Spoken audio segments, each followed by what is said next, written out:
one.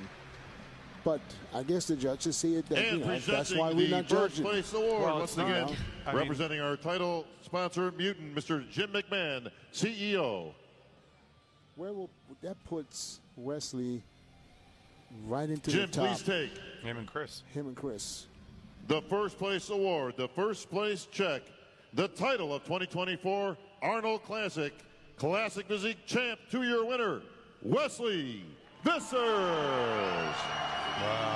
Wow, even the crowd agrees. Well, one thing's for sure. Chris isn't going to be able to outsize him in height, because Chris is always a little bit taller than all the guys he And meets. once again, Yeah, he folks, can't outsize him. Arnold Schwarzenegger.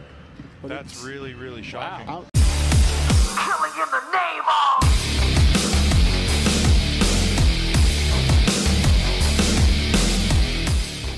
Bonjour à tous et bienvenue sur Moss Musculaire, j'espère que vous allez bien. Avant de commencer cette vidéo, pensez à vous abonner à la chaîne pour me soutenir. Quelle nuit mémorable pour l'histoire du bodybuilding, pour l'histoire du bodybuilding classique, classique physique, car pour la première fois, Ramon Dino est vaincu à, on va dire entre guillemets, son show, l'Arnold Classic. Ça fait quand même plusieurs fois, je pense déjà 2 fois qu'il le gagne d'affilée, et pour la première fois, il perd son titre face à Wesley Vissers, qui donc remporte enfin l'Arnold Classic.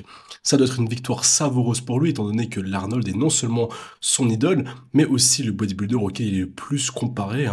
D'ailleurs, bizarrement, Arnold trouve que Wesley lui rappelle Lou Ferrigno. Je trouve ça un petit peu bizarre, mais pourquoi pas. Je suis sûr que vous avez déjà vu passer quelques photos où on met un petit peu Arnold et Wesley l'un à côté de l'autre comme genre de comparaison, ou pour dire tiens regardez, old school, new school.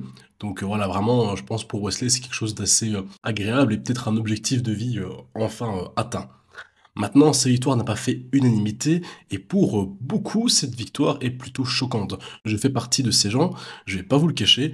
Après les pré-judging, j'étais persuadé que Ramon Dino allait gagner, donc j'ai été plus qu'étonné de voir que, en fait, non. Pour moi, Ramon était au top, surtout au final. J'ai trouvé énorme, il était encore plus plein et plus rond qu'au premier passage. Sa taille, j'ai l'impression qu'elle s'affine de plus en plus entre chaque show.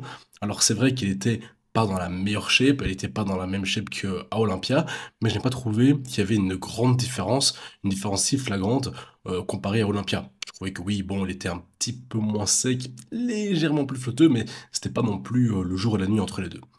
Alors c'est vrai qu'il s'est pris un petit peu tard pour sa prépa, mais le résultat pour moi était présent. Pour Wesley, ce qui me gêne un petit peu, c'est de 1 sa taille, et surtout ses cages thoraciques qui ont clairement pas la même harmonie et ligne que celle de Ramon Dino. Mais aussi sa chaîne postérieure. Il a un très gros dos, mais ses fessiers très courts avec des dorsaux un peu hauts.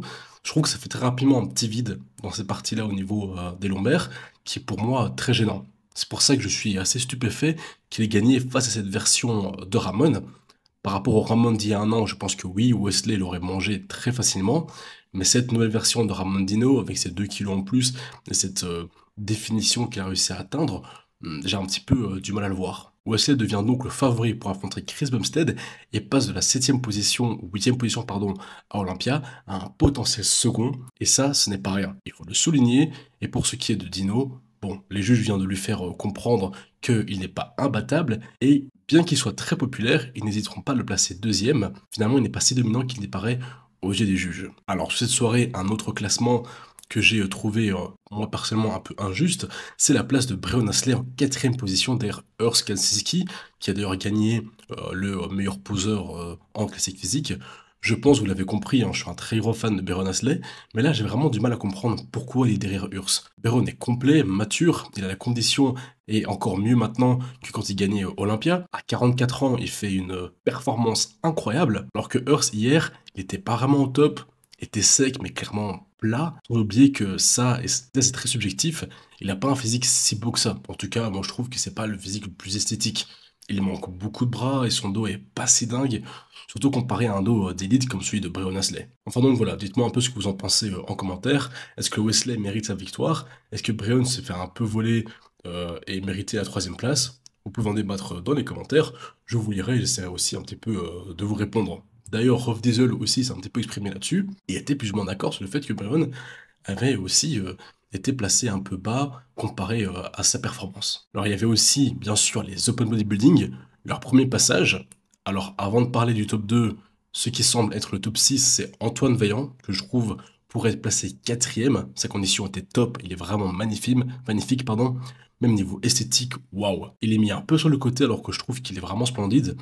Jeu de la Rosa, qui est pas mal, potentiellement il pourrait être 4e ou 5e. À voir un peu avec le placement de James Onyxhead.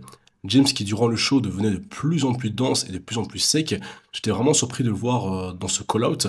Et ce qui me semble être le numéro 3, ce sera donc Rafael Brandao. Comme prédit, il est venu plus gros en conservant sa définition, sa condition et sa ligne. Ça va être une très très belle année pour lui.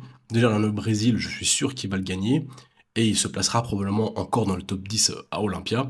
Voire même un petit peu plus haut, hein, qui sait. Alors aussi un autre Brésilien qui par contre a déçu beaucoup de gens, mais je ne suis pas trop étonné de son classement, c'est Orsemdi, qui était vraiment flotteux. Ici, il sera sûrement 7e. Et donc, le top 2 que tout le monde attendait, Samson et Adi, et vraiment, ça y va au coude à coude. C'est très dur de les départager. Comme toujours, Samson ne passe pas très sec dans le live, et quand tu vois les vidéos et photos HD, là tu vois que, ouais, ok, il est vraiment bien. Il y a match, il a une taille fine et incroyable, il est toujours hyper esthétique. Adi aussi est extrêmement chaud, sa condition de face encore meilleure qu'à Olympia, mais de dos, bon, ça reste encore un peu en dessous. Mais je vois quand même pas mal de progrès en matière de conditions, même pour Samson. Ils ont tous les deux ramené un peu plus de détails sur le bas du dos, beaucoup d'épaisseur aussi. Après voilà, comparer les deux est vraiment très dur. Ils ont une génétique complètement opposée, et ça vient plus à qui tu préfères sur la fin. C'est plus une question de préférence.